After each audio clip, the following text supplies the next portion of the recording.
Do you have 5 minutes? I mean, really, just 5 minutes, maybe even a moment or two less. Last night, I was sitting in the house and I made the conscious choice not to watch the news. It was just time not to watch the news because so much is going on in our world.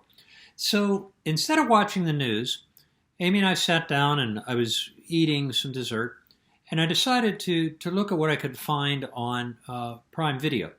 And there I found a show about Mr. Rogers, Fred Rogers, the children's television star. Uh, and we sat down and we watched that because it was just time to hear something good. And oh my, Fred had something good to share. Let me share a couple things with you that are good. Listen to these words from Genesis 1. Then God said, "Let us make mankind in our image, in our likeness, so that they may rule over the fish in the sea and the birds in the sky, over the livestock and all the wild animals, and over all the creatures that move along the ground." So God created mankind in his own image. In the image of God he created them. Male and female he created them. A particularly famous man on television was the Reverend Mr. Fred Rogers.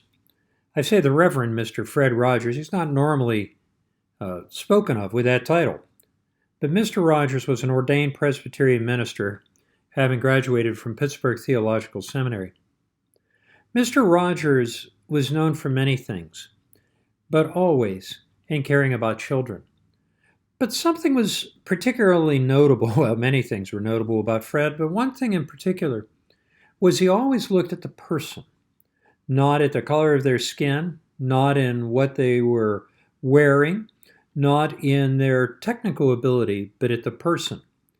This picture is Jeffrey Erlinger, who had come on to the show at one point, and Mr. Rogers is spending time with him. Look closely at this picture, and you will see something. What is Mr. Rogers looking at? More importantly, who is Mr. Rogers looking at in here? If you'll notice something, Fred's not looking at his wheelchair. Fred's not looking at anything else. He's looking at Jeffrey.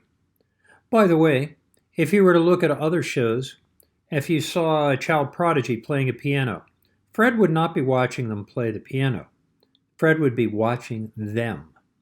If Fred was with somebody who was of a different color, if he was with somebody that was tall or small, if he was with somebody at a Crayola factory, he spent very little time looking at what they were doing.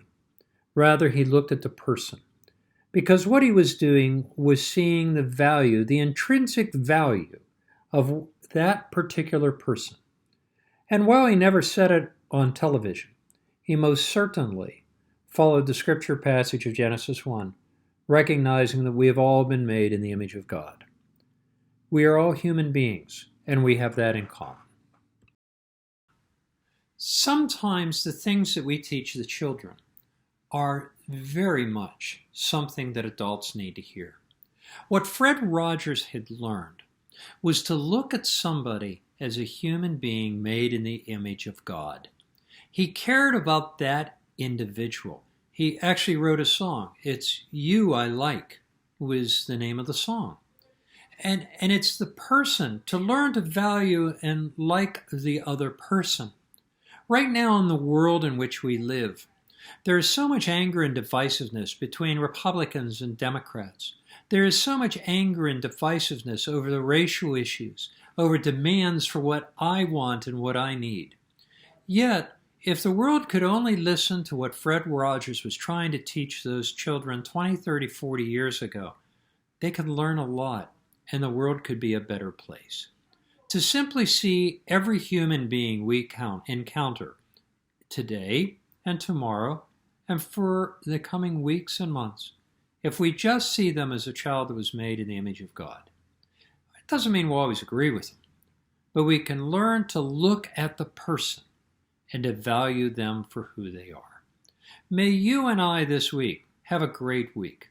May it be filled with love and kindness and free of any conflict. But may you and I also find the ability and the gift to look at others and see the image of God in whoever it is we encounter. Have a lovely week. Peace be with you.